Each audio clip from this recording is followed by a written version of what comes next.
Data products and gems are meant to be immutable.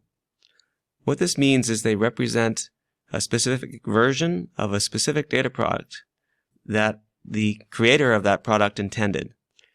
If you were to change that in any way, it no longer would represent the version of that product.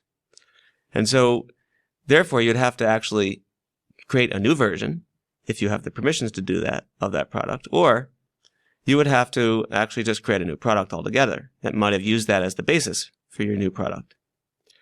The way that GEMS represents data products that are linked into your workspace are like this Genomes to Fields public releases product that I have here, with this blue icon that looks a lot like a file cabinet.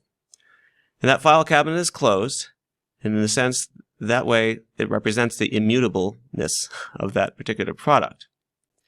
So it turns out that if you actually want to edit that product, whether that be editing the metadata or the data product itself, what you would need to do is you would need to right-click on this product and select Duplicate Contents for Editing.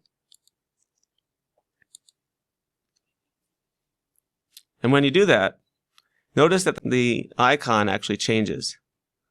The icon is no longer blue, for starters, and secondarily, the actual cover to that file folder, the file cabinet itself, is actually open. All right? And when I select on that, instead of this all being blue, instead it's gray. And you can see that the product here has a pencil icon that I can use for editing. And I can edit as I desire. I can add more keywords, whatever I want to do. I can change metadata because this is now a copy. So I can say plant breeders, for example, and save that to the workspace. Likewise, I can go to the actual content. I can traverse things.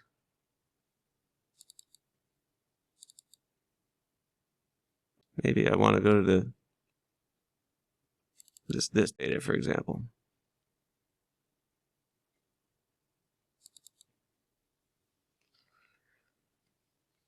And then, if I desired, I can actually edit the metadata for the columns, in addition to, as we saw, the metadata for the file.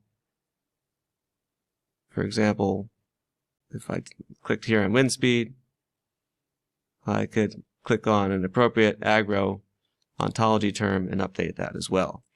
So I've just updated some information. I wouldn't actually edit the weather data in this particular case. That would not be kosher. But I can edit, as I see, the metadata here and update that. And likewise, then I can go ahead and now update this product to the central repository. By right-clicking here, I can either register as a version product, but I need permission for that.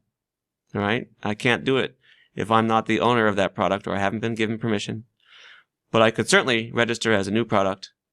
And for a specific sponsored team, which might be my own, I'll give it to this particular demo team. I can make some comments as I want and register. If you're unfamiliar with browsing the GEMS workspace, I recommend that you see the Manage My Workspace video.